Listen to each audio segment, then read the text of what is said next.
4년 전 민수 씨는 송도 더샵 퍼스트파크 35평을 12억 5천만 원에 매수했습니다. 전세를 6억 8천만 원에 놓고 나머지 5억 7천만 원은 모았던 돈과 보증금, 신용대출, 그리고 가족의 도움으로 마련했습니다. 계약 후 얼마 뒤 아파트 가격은 13억 7천만 원까지 올라 최고가를 찍었습니다. 민수 씨는 친구들과의 술자리에서 실컷 자랑했습니다. 전세 끼고 송도 아파트 투자했는데 벌써 1억 넘게 올랐어. 너네들도 아파트 갭 투자해. 손해볼 일 없다니까. 그렇게 자신만만하던 민수 씨는 지금 어떤 상황일까요? 또 민수 씨의 아파트는 얼마에 거래되고 있을까요? 민수 씨는 40대 중반 송도에서 10년째 거주하며 유명 프랜차이즈 식당을 운영하는 가장입니다. 아내와 초등학생 딸 하나를 둔 그는 매일 송도의 센트럴파크를 지나며 이곳에서 우리 집을 갖고 싶다는 꿈을 키웠습니다. 송도는 포스코타워, 인천대교, 바이오 클러스터 등 글로벌 비즈니스 허브로 떠오르며 부동산 시장에서 주목받는 곳이었죠. 지난 상승장 송도는 수도권에서 가장 핫한 곳이었습니다. 유튜브와 부동산 카페에서는 송도는 인천의 강남이다. 지금 사지 않으면 영영 기회가 없다. 이런 말들이 쏟아졌습니다. 민수 씨도 매일 밤 유튜브를 보며 송도의 미래 가치를 분석하는 영상에 푹 빠져들었죠. 특히 송도동에 위치한 2017년식 역세권 아파트가 눈에 들어왔어요. 송도 더샵 퍼스트파크라는 아파트였죠. 전용 84타입이 2019년에는 6억 중반이었지만 2021년에는 이미 12억대에 거래되고 있었죠. 그때 갭투자라는 단어가 민수 씨의 머릿속을 맴돌았습니다. 전세를 끼고 매수하면 적은 자본으로 내 집 마련이 가능하다는 이야기에 귀가 솔깃했죠. 당시 전세 시세는 6억 8천만 원. 현금 5, 6억이 있으면 매수가 가능하다는 계산이 나왔습니다. 민수 씨는 아내와 밤늦게까지 상의했습니다. 지금 아니면 송도에서 집 사는 건 불가능할 거야. 아내도 고개를 끄덕였죠. 우리도 이제 내 집을 가져야지. 부부는 저축과 대출, 부모님의 도움을 받아 자금을 마련했습니다. 2021년 8월 민수 씨는 송도 더샵 전용 84타입을 12억 5천만 원에 매수했습니다. 전세를 6억 8천만 원에 놓고 나머지 5억 7천만 원은 대출과 저축, 가족의 도움으로 충당했죠. 계약서를 쓰는 날 민수 씨는 가슴이 두근거렸습니다. 드디어 송도에서 우리 집을 샀어. 이건 투자이자 미래를 위한 선택이야. 아내도 미소를 지으며 위치가 좋고 역도 가까우니까 더 오를 거야 라고 말했습니다. 계약 후 몇 달 동안 송도 부동산 시장은 폭발적으로 상승했습니다. 2021년 말 민수 씨의 아파트는 놀랍게도 13억 7천만 원까지 거래되며 최고가를 찍었죠. 부동산 커뮤니티는 열기로 가득했습니다. 송도는 끝없이 오른다. GTX 개통되면 15억도 가능하다. 이런 글이 매일 올라왔습니다. 민수 씨는 동네 부동산 중개소에서 만난 중개사의 말에 귀를 기울였죠. 송도는 글로벌 허브예요. 외국인 투자자도 몰리고 바이오 클러스터까지 생기면 대박입니다. 부부는 매일 집값이 오르는 걸 보며 행복했고 민수 씨는 매일 새벽 센트럴파크를 산책하며 이곳이 우리 집이라는 생각에 미소가 절로 나왔습니다. 커뮤니티에서는 같은 단지 주민들이 이 아파트는 아직 더 오를 여지가 많다며 기대감을 공유했죠. 민수 씨는 속으로 생각했습니다. 우린 정말 완벽한 선택을 했어. 내가 타이밍을 잘 잡았구나. 친구들과의 술자리에서 그는 자신감 넘치게 말했죠. 전세 끼고 샀는데 벌써 1억 넘게 올랐어. 송도는 대박이야.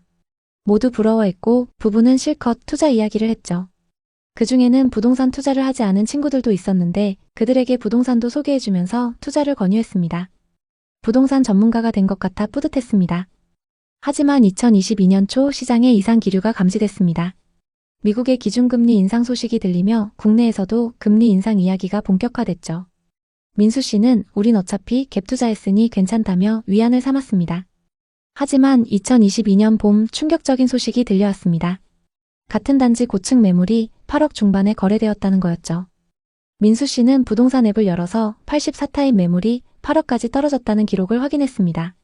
12억 5천만 원에 샀는데 8억? 4억 5천만 원이나 손해? 그는 믿을 수 없었습니다. 매일 저녁 아내와 한숨을 내쉬며 걱정했습니다. 부동산 중개소에 들렀을 때 중개사는 냉정하게 말했습니다. 지금은 시장이 얼어붙었어요. 8억 금매도 연락이 잘 안 옵니다. 커뮤니티에는 송도 이제 끝났다. 갭 투자한 사람들은 망했다. 이런 글이 넘쳐났습니다. 민수 씨는 점점 시세를 보지 않게 됐습니다. 집값 하락도 고통이었지만 자신의 선택을 후회하는 마음이 더 아팠습니다. 아내는 한숨을 쉬며 말했습니다. 우리 왜 이렇게 비쌀 때 투자했지? 그냥 전세로 살면 안 됐을까? 민수 씨는 대답할 말이 없었습니다. 투자하느라 자금을 마련하기 위해 좁은 월세집으로 옮겨왔는데 좁은 집에서 아무것도 모르고 웃고 있는 딸을 보며 눈물이 났습니다. 부동산 투자가 우리한테 행복을 줄 줄 알았는데 2023년 민수 씨의 상황은 더 나빠졌습니다. 전세입자에게 연락이 왔던 겁니다. 이사 가려고 합니다. 전세 보증금 돌려주세요.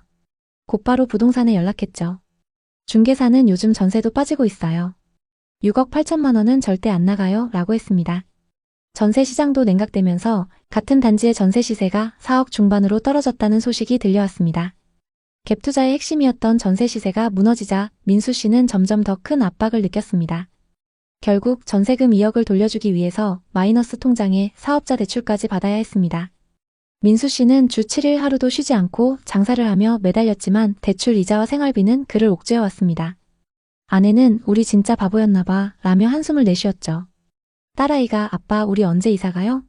라고 물을 때마다 민수 씨는 가슴이 미어졌습니다. 한때 행복의 상징이었던 집은 이제 무거운 짐이 되어 있었죠. 커뮤니티에는 송도는 더 떨어진다. 차라리 서울 구축이 나았다. 이런 글이 매일 올라왔습니다.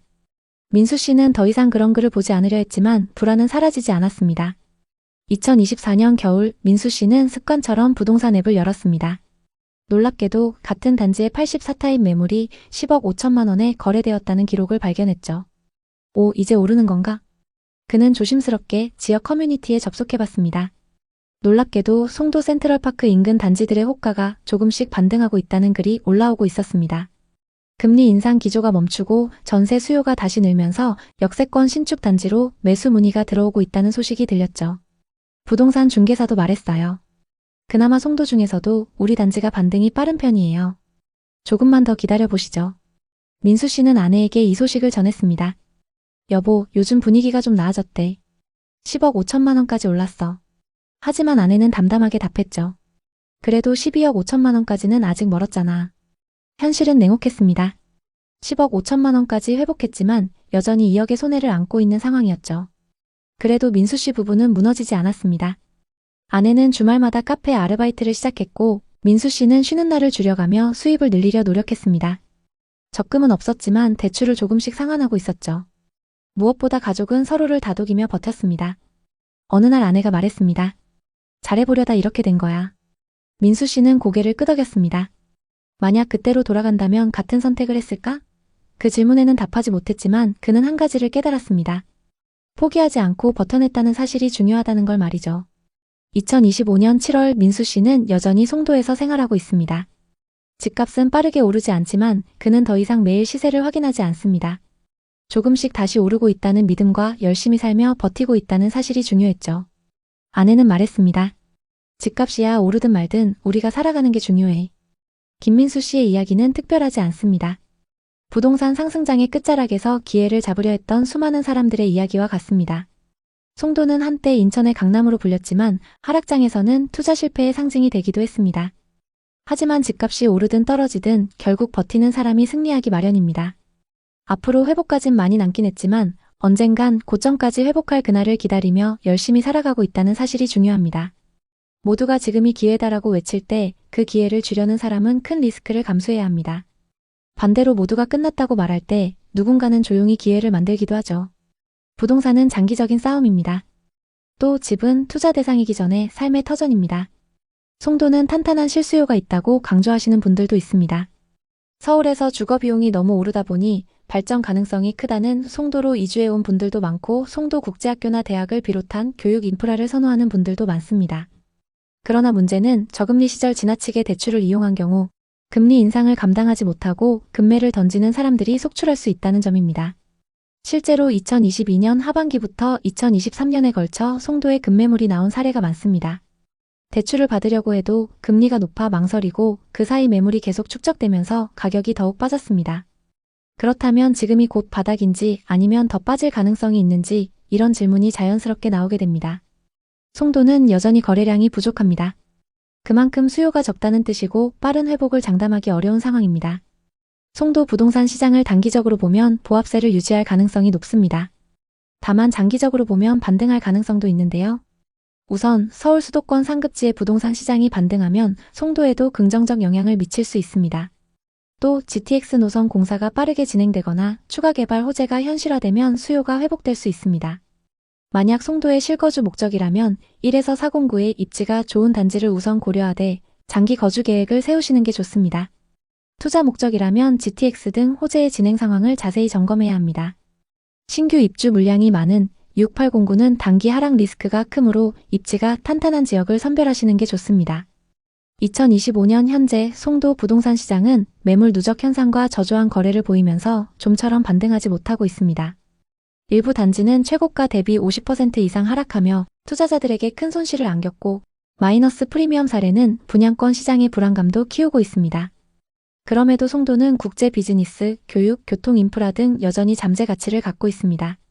오늘 살펴본 민수 씨의 이야기처럼 눈앞의 기회보다 중요한 건 자신에게 맞는 전략을 세우는 거 아닐까요?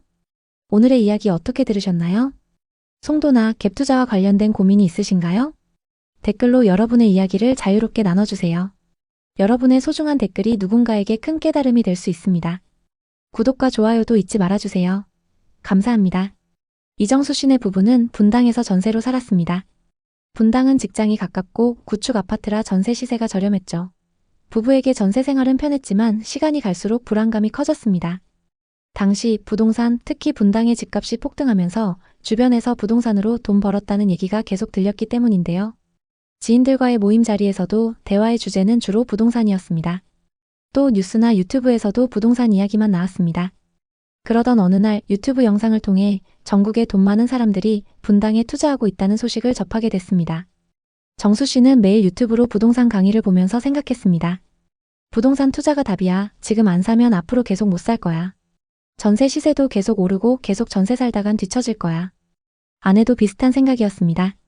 친구들과의 모임에서 집값이 올랐다는 자랑을 들을 때마다 질투심과 조바심이 생겼습니다.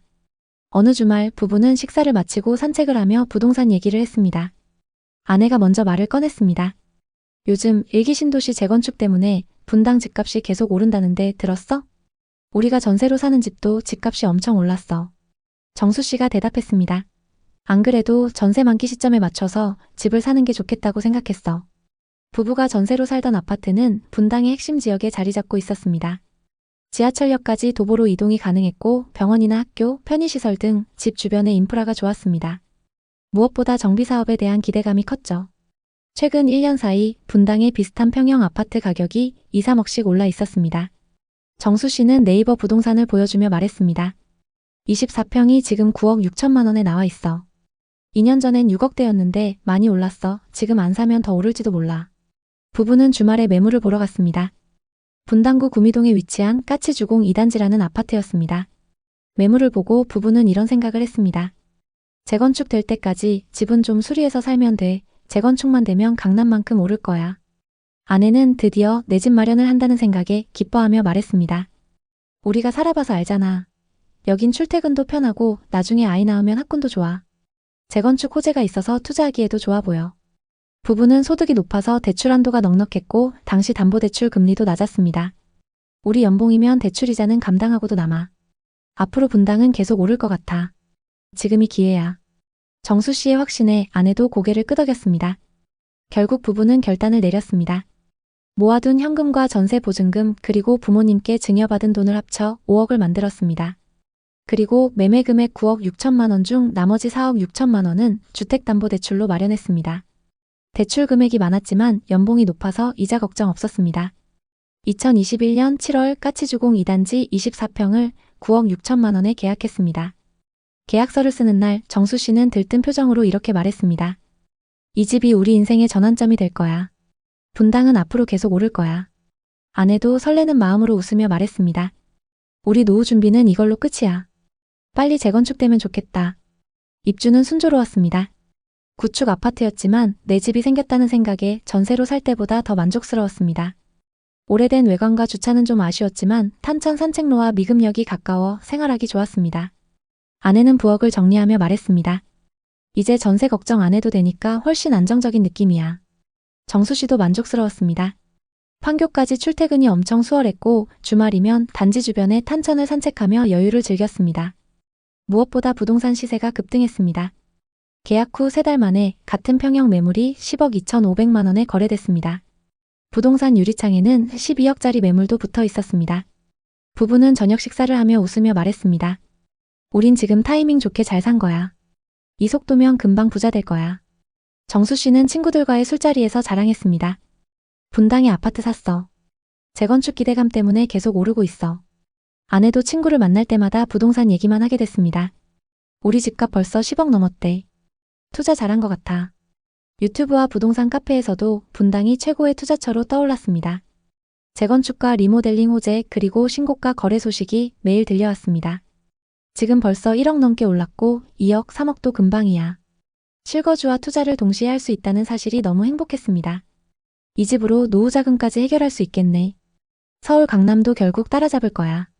정수 씨가 웃으며 말했고 아내도 동의했습니다. 하지만 2022년 말 분위기가 바뀌기 시작했습니다. 정수 씨는 처음엔 대수롭지 않게 생각했습니다. 우리 대출은 고정금리니까 괜찮아. 이자 부담은 크지 않잖아.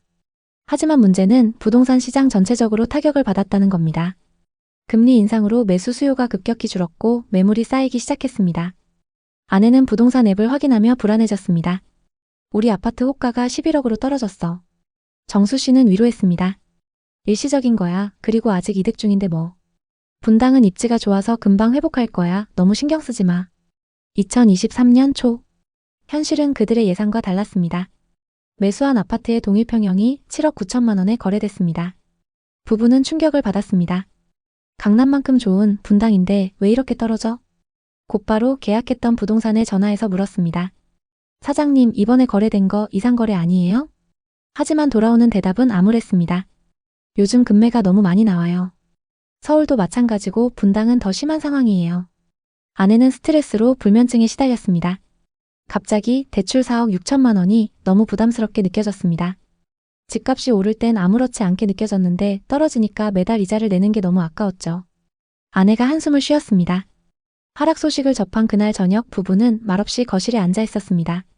정수 씨는 암울한 표정으로 이렇게 말했습니다. 이게 무슨 일이야? 분당은 무조건 오른다고 해서 샀는데 이렇게 떨어질 줄이야. 우리 진짜 영끌했는데 큰일이다. 아내는 눈물을 글썽이며 말했습니다. 우린 왜 이렇게 비싸게 샀을까? 지금 팔면 손해가 너무 커서 못 팔고 이자 때문에 생활비도 빠듯해. 정수 씨는 금방 회복할 거라며 위로했지만 속으로는 너무 답답했습니다. 회사 동료들이 부동산 폭락 얘기를 할 때마다 모른 척했고 자기도 모르게 점점 의기소침해졌습니다. 집값이 더 떨어졌을까봐 무서워서 시세 확인도 못하겠어. 그렇게 한참 동안 우울한 나날이 지속됐습니다. 우리가 너무 욕심부렸나봐. 안정적인 전세 생활이 더 나았을지도 몰라. 정수 씨가 자책하듯 말했습니다. 아내는 지출 내역을 들여다보며 한숨을 쉬었습니다. 집값이 떨어져서 손해가 너무 커. 우리 노후 망했어. 매일 이자 갚는 생각만 하면 숨이 막혀. 그렇게 시간이 흘러 2024년 중반이 됐습니다.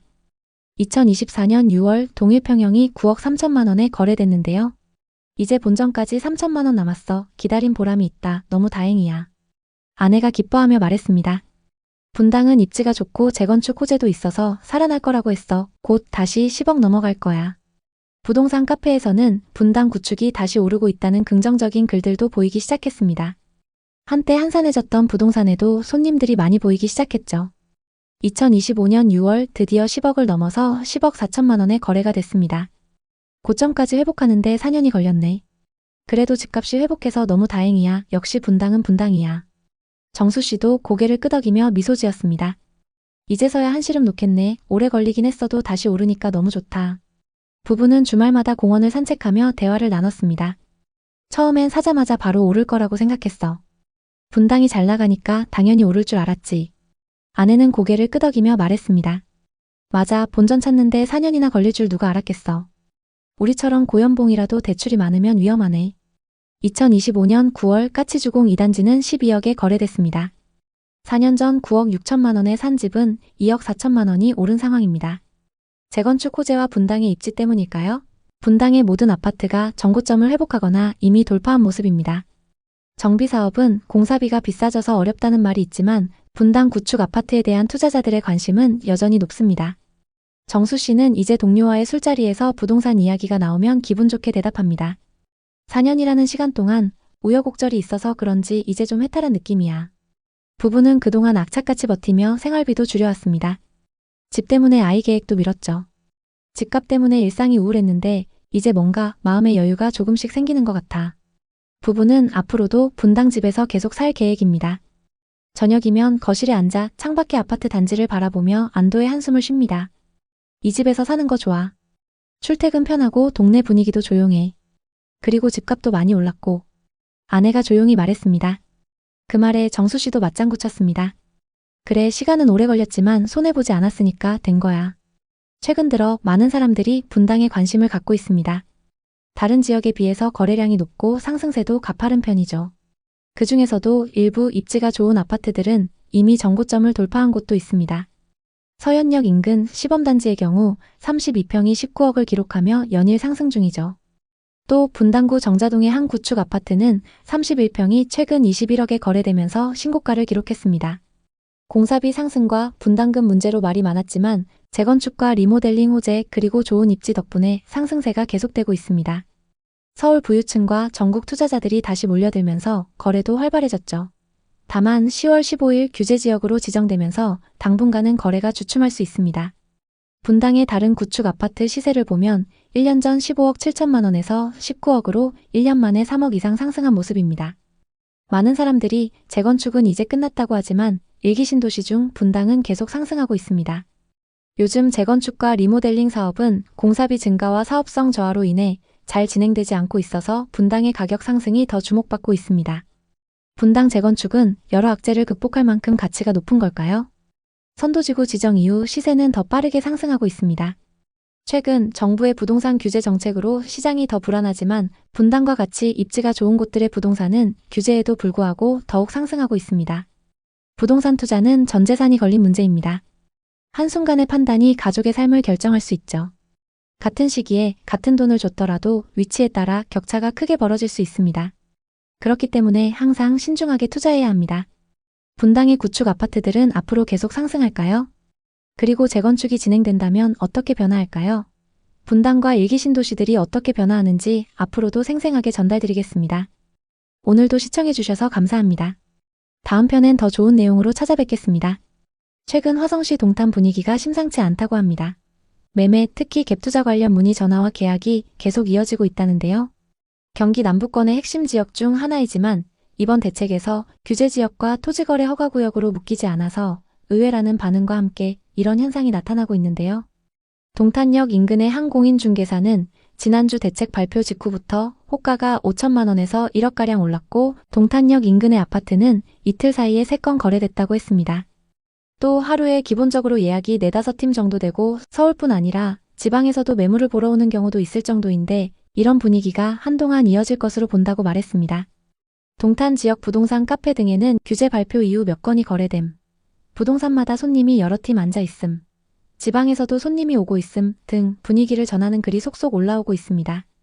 아파트를 매물로 내놓았던 일부 매도인들은 가격이 계속 상승할 걸로 보고 계약금, 입금 계좌를 알려주지 않는 사례도 있는 것으로 전해집니다. 실제로 이렇게 규제 이후 풍선 효과를 보는 단지들이 있습니다. 동탄역 시범 호반 서밋과 롯데캐슬의 시세를 보면 최근 호가를 2천만 원에서 3천만 원 정도 올린 것을 볼 수 있는데요. 동탄은 이제 다시 오르는 걸까요? 지난 상승장 김준혁 씨는 퇴직금을 모아 동탄 신도시의 시범 아파트 32평을 13억에 샀습니다. 당시 부동산에선 동탄은 절대 망할 리 없다며 투자자들을 부추겼고 유튜브에서도 동탄은 앞으로 분당을 따라간다는 말이 나올 정도였어요. 김준혁 씨는 전세 6억을 끼고 투자했어요. 초기엔 전세가가 쭉쭉 올라서 기뻤죠. 전세 재계약 때 가격을 올려받을 생각에 미소를 지었대요. 하지만 2023년부터 상황이 급변했어요. 금리 인상과 공급 과잉으로 집값이 뚝 떨어졌죠. 전세 시세도 동반 하락했고 매매가는 9억 중반까지 급락했어요. 게다가 임차인이 전세 시세를 내려달라고 요구했고 그는 급하게 추가 대출을 받아 돈을 돌려줬죠. 집을 팔고 싶었지만 매매가가 너무 떨어져서 팔면 손해가 3억이 넘었어요. 이 가격에 팔 바엔 그냥 가지고 있자 이렇게 생각했지만 마음속엔 불안감이 커졌습니다. 아내와는 매일 싸움이었어요. 집 사지 말자고 했잖아. 퇴직금 날리고 이제 우리 어떡해? 아내가 소리쳤고 준혁 씨는 대꾸할 말이 없었대요. 그때 조금만 더 신중했으면 일하며 한숨을 쉬더라고요. 준혁 씨처럼 갭투자로 아파트를 산 사람들 동탄에 정말 많아요. 그리고 동탄은 전국에서 대출 비율이 가장 높은 동네이기도 하죠. 부동산은 한번 잘못된 선택이 가정의 행복까지 흔들 수 있습니다. 이 사례를 보면서 여러분은 어떤 생각이 드시나요? 동탄역 주변 단지는 동탄에서 제일 잘 나가는 곳으로 꼽히죠. 입지가 워낙 좋아요. 서울까지 20분대면 갈 수 있다는 기대감과 역 주변 인프라, 그리고 학교와 공원들까지. 2021년만 해도 동탄의 30평 아파트는 13억, 14억까지 치솟았어요. 동탄은 절대 안 떨어진다는 말이 공공연히 돌았죠. 하지만 2025년 10월 기준 상황은 많이 달라졌어요. 13억까지 올랐던 한 시범 아파트는 2023년에 8억 초반까지 떨어졌다가 지금은 10억 중반에서 거래되고 있어요. 반등한 것처럼 보이지만 올해 2건밖에 거래가 안 됐습니다. 인근 부동산에 가보면 매물이 쌓여 있는데 사려는 사람은 없다고 한숨을 쉬어요.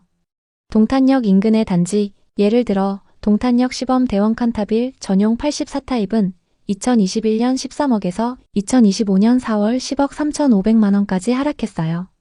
무려 2억 7천만 원이 빠진 거죠. 왜 이렇게 됐을까요? 전문가들은 공급 과잉과 금리 인상을 주요 원인으로 꼽아요. 2019년 이후 동탄에 입주한 아파트 물량이 엄청났어요. 화성시 전체 아파트 매물은 2025년 10월 기준 16,000건으로 2023년 대비 5,000건이나 늘었죠. 여기에 정부의 부동산 규제와 대출 제한이 겹치면서 매수 심리가 얼어붙었어요. 동탄 중에서도 외곽 쪽은 고점 대비 30% 가까이 빠진 거래도 심심찮게 보입니다. 아파트는 그나마 상황이 나은 편인데요. 상업시설은 말 그대로 최악입니다. 이동욱 씨는 40대 중반 삼성전자 동탄 사업장에서 일하고 있습니다. 2021년 동탄 상권이 뜰 거라는 기대감에 동탄역 근처 상가를 분양받았어요. 당시 동탄은 신도시 붐으로 상가 투자 열풍이 불었죠. 동욱 씨는 은행 대출 6억, 자기 돈 4억을 모아 총 10억을 들여 동탄역 인근 1층 상가를 계약했어요. 이런 위치면 카페나 편의점이 들어오면 대박 날 거야, 이렇게 생각했대요. 초기엔 임대 문의도 제법 들어왔어요. 임차인과 계약 직전까지 갔던 적도 있었죠. 하지만 2023년부터 경제 불황과 금리 인상으로 상권이 급격히 얼어붙었어요. 임대료를 많이 깎아도 임차인이 안 들어왔어요. 공실이 벌써 4년째예요. 매달 관리비와 대출 이자를 합치면 총 250만 원이 빠져나가요. 동욱 씨는 처음엔 조금만 기다리면 임차인이 올 거라고 기대했지만 이젠 포기한 상태입니다. 지금은 상가를 8억 5천에 내놨지만 이 가격에도 매수자가 없습니다. 동욱 씨는 내 인생 최악의 선택이었다며 한숨을 쉬더라고요. 상업용 부동산의 임대료는 2022년 대비 20% 이상 하락했고 공실률은 35%에 달해요. 동욱 씨처럼 상가 투자로 손실을 본 분들 동탄에 정말 많습니다. 동탄에는 주상복합 아파트가 많이 있는데요. 아파트 1층과 지하에 상가들이 넘쳐나죠. 단지와 연결된 통로, 밤이면 반짝이는 조명. 겉으론 정말 화려하죠. 하지만 자세히 보면 비어있는 상가가 눈에 띕니다. 2025년 기준 공실률 30%는 기본이고 3, 4년째 비어있는 상가도 많아요. 어떤 곳은 5년째 임차인을 못 구하고 있습니다. 준공 이후 한 번도 주인을 만나지 못한 거죠. 상가의 주인들은 매달 관리비와 이자만 내고 있습니다. 정말 심각한 상황이에요. 사실 동탄은 거주하기엔 정말 좋아요. 일자리도 많고 역도 가깝죠. 또 호수공원에서 아이들과 산책하거나 주말에 가족끼리 피크닉 즐기기 너무 좋습니다. 새 아파트들도 많고 학교와 병원 같은 인프라도 잘 갖춰져 있어요. 하지만 상권으로는 썩 매력적이지 않아요. 일단 상업시설 자체가 너무 많습니다. 이 많은 상가들이 대부분 분양됐다는 게 믿기지 않습니다. 동탄 상권에 더 깊숙이 들어가 볼까요? 동탄에는 여러 상권이 있어요. 동탄역 근처, 호수공원 주변 곳곳에 주상복합 단지들까지. 하지만 대부분 빈 상가로 남아있죠. 분양가가 너무 높아서 수익률이 안 맞아요. 동탄의 상업시설은 2010년대 후반 신도시라는 이유로 분양가가 엄청 높게 책정됐습니다. 그럼에도 계약이 잘 됐죠. 하지만 지금은 임대료를 20% 깎아도 임차인을 못 구해요. 왜냐하면 상권이 생각만큼 활성화되지 않았기 때문이죠. 김민호 씨는 30대 후반 자영업자예요. 2019년에 동탄 호수공원 근처에서 카페를 열었어요. 부동산 컨설턴트의 추천으로 상가를 분양받아서 시작했죠. 분양가 8억, 인테리어에 수천만 원을 썼어요. 동탄은 젊은 층이 많고 신도시 특유의 트렌디한 분위기라 카페가 잘 될 거라고 확신했대요. 초반엔 장사가 정말 잘 됐어요. SNS 사진 감성으로 꾸민 인테리어 덕에 주말에 사람들이 넘쳐났대요. 민호 씨는 이제 인생 폈다며 친구들에게 자랑했어요. 하지만 2022년부터 상황이 달라졌어요. 코로나 여파와 경제 불황으로 손님이 뚝 끊겼어요. 게다가 인근에 저가 커피점이 등장하면서 손님이 줄기 시작했어요. 민호 씨의 카페는 위치가 구석진 편이라 손님들의 발길이 더 줄었습니다. 매출이 반토막 나면서 대출이자 내기도 버거워졌어요. 메뉴를 추가하고 배달 서비스도 시작했지만 소용없었어요. 결국 2024년 말 가게를 접었습니다. 지금은 겨우 임차인을 구해서 이자 정도만 내면서 버티고 있습니다. 그럼 동탄 부동산의 바닥은 어디일까요? 2025년 들어 동탄 아파트 시장은 거래량이 급격히 줄어들었어요. 대표 단지 전용 84타입이 14억에서 11억으로 3억 낮게 나왔는데도 거래가 안 되고 있죠. 특히 동탄역과 호수공원에서 멀리 떨어진 외곽 아파트들은 고점 대비 20-30% 빠진 가격에도 나오고 있습니다. 상업용 부동산은 더 심각해요. 임대료는 2020년 대비 많이 하락했지만 수요는 더 크게 줄면서 공실률이 치솟고 있죠. 상업시설과 지식산업센터 등 비주거용 부동산은 미분양 매물이 넘쳐나고 기존 투자자들까지 매물을 내놓으면서 공급이 폭증했어요. 할인 분양, 분양 혜택을 내걸어도 손님이 없습니다. 분양받은 소유자들은 공실 때문에 이자 내기도 벅찬 상황입니다. 아파트는 그나마 낫지만 객관적으로 보면 마찬가지로 어렵습니다. 2010년대 이후 입주 물량이 워낙 많았던 데다 투자로 아파트를 산 투자자들이 매물을 쏟아내고 있기 때문입니다. 전문가들은 2026년까지 하락세가 이어질 거라고 전망해요. 정부의 부동산 규제, 공급 과잉, 금리 인상 여파가 계속되고 있기 때문이죠. 동탄은 삼성전자라는 큰 기업이 있지만 상권 활성화가 기대만큼 따라주지 못했어요. 인천 송도도 비슷한 문제를 겪고 있죠. 송도의 공실률은 동탄과 비슷한 수준이고 투자 실패 사례도 많아요. 하지만 동탄은 송도보다 입지면에서 유리합니다. GTX가 부분 개통되면서 서울 접근성이 좋아졌죠. 다만 GTX 효과가 집값에 바로 반영되진 않았어요. 전문가들은 GTX 호재는 이미 가격에 반영됐다고 분석합니다. 오히려 공급 과잉과 금리 인상이 더 큰 영향을 미치고 있죠. 그렇다고 동탄에 희망이 전혀 없는 건 아니에요. 동탄은 삼성전자, 동탄역, 호수공원 같은 탄탄한 인프라가 있어요. 또 최근 규제 지역에서 제외되면서 호가 자체가 오르고 있습니다. 이것만 봐도 풍선 효과가 확실히 있는 건 맞는 것 같습니다. 서울이나 분당, 수원, 광교, 용인, 수지 등의 갭 투자를 차단했기 때문에 동탄으로 수요가 몰리는 건 어쩔 수 없죠. 그러나 최근의 풍선 효과가 일시적일 가능성이 크다고 보는 의견이 많습니다. 똘똘한 한 채 기조가 워낙 강하고 투자가 아닌 실수요 중심으로 시장이 개편됐기 때문이죠. 특히 영끌이나 무리한 갭 투자는 정말 위험해요. 그리고 상업시설 투자는 더욱 위험할 수 있습니다. 동탄에서 상가 투자로 망하고 가게 접고 퇴직금 날린 사례 주변에 널렸어요. 부동산은 주식처럼 자주 사고 팔 수 있는 게 아니에요. 한 번 선택이 평생을 좌우할 수 있죠. 동탄 투자를 생각하신다면 꼭 현장에 와서 확인하세요. 공실률, 임대료, 거래량 다 체크해야 해요. 부동산 중개업소 말만 믿지 말고 직접 발로 뛰면서 상권 분위기를 느껴보세요. 동탄은 여전히 매력적인 도시지만 단기 상승을 기대하며 섣불리 접근하시면 안 됩니다. 동탄뿐만 아니라 서울 접근성이 높은 구리나 남양주, 다산 신도시 등의 시세 변화를 지속적으로 확인해 볼 필요가 있습니다. 오늘 이야기 어떠셨나요? 오늘의 이야기에 공감하셨다면 구독과 좋아요, 알림 설정까지 부탁드리겠습니다. 여러분의 응원이 저에게 큰 힘이 됩니다. 오늘도 시청해주셔서 감사합니다. 송도 부동산 요즘 들썩들썩하다는 소문이 많습니다.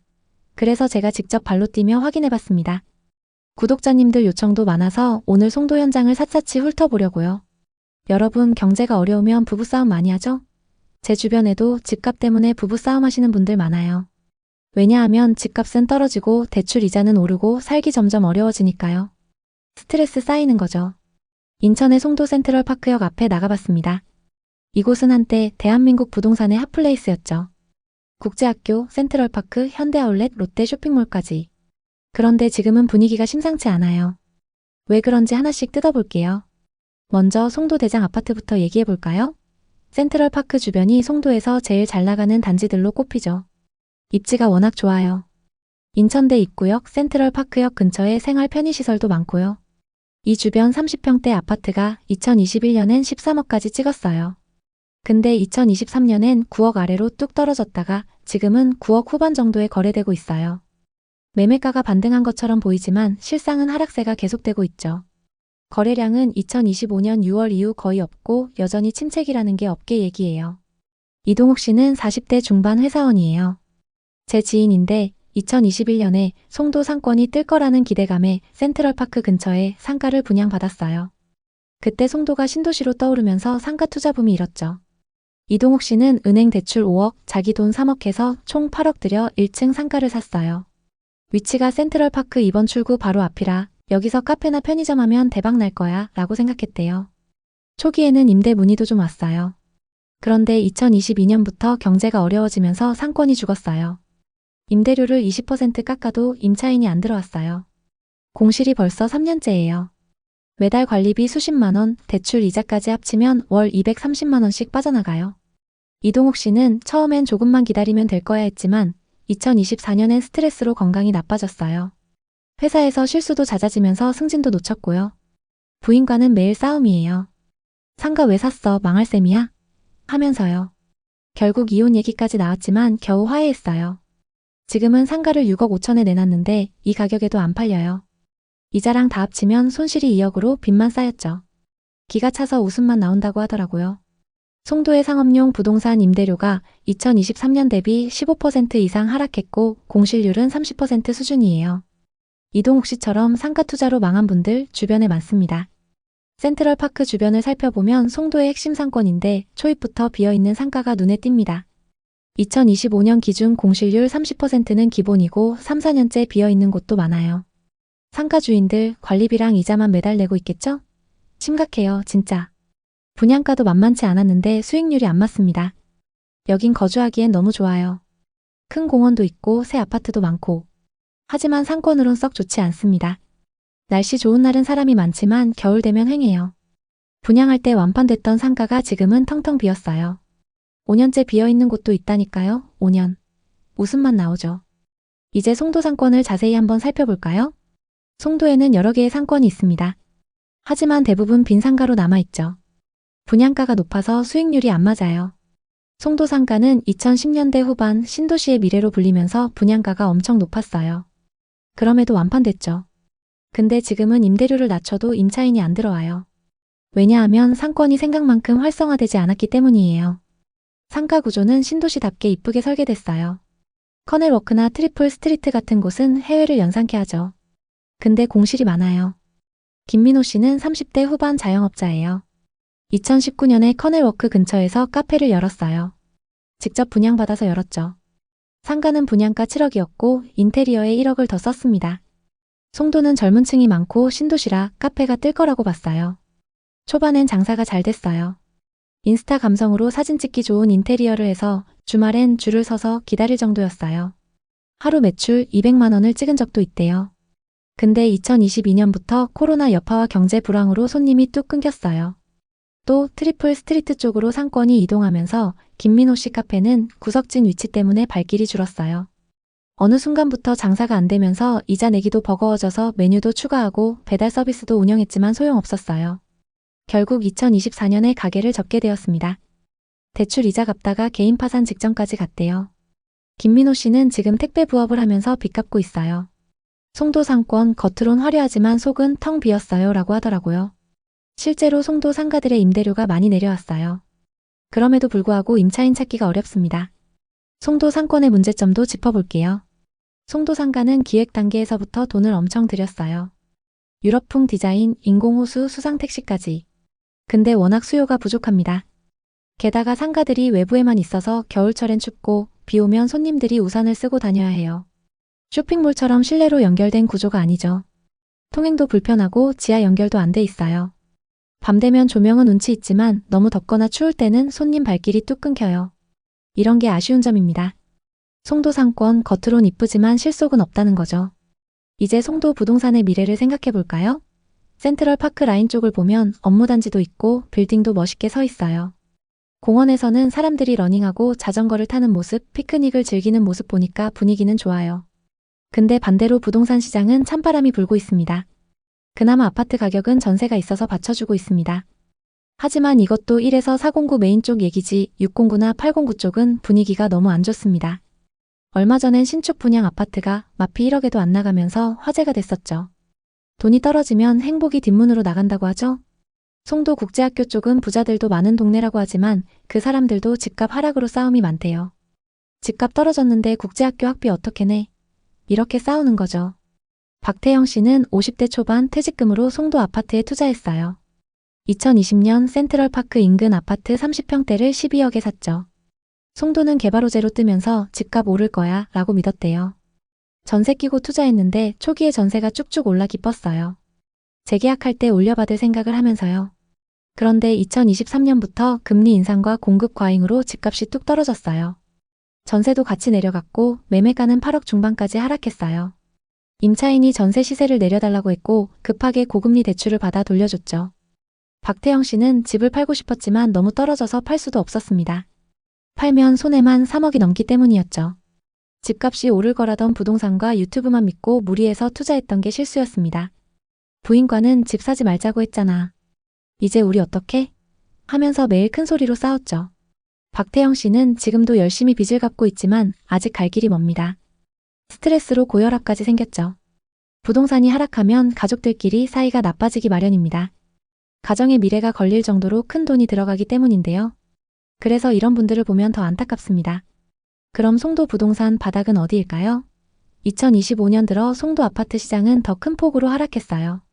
대표단지 전용 84타입이 12억 4천만 원에서 9억 4천만 원으로 3억 하락했어요. 송도 외곽 아파트들은 고점 대비 30% 이상씩 빠진 거래가 나타나고 있죠. 게다가 거래량도 저조하기 때문에 당분간 부진이 이어질 거예요. 거래량은 2025년 초 기준 2024년에 비해서 조금 늘었지만 6월 규제가 시작되면서 급격히 감소했습니다. 자세히 살펴보면 아파트가 62%, 분양권 21%, 오피스텔 17%로 매우 저조해요. 상업용 부동산은 임대료가 하락세지만 수요가 더 크게 줄어들며 침체가 더 악화되고 있습니다. 상업시설과 생숙 등 비주거용 부동산의 미분양 매물이 넘쳐나는 가운데 기존에 분양받았던 투자자들까지 매물을 던지면서 공급이 폭증하고 있습니다. 할인 분양과 분양 혜택에도 손님이 아예 없죠. 분양받은 개별 소유자들은 공실 때문에 이자 내기도 어려운 상황입니다.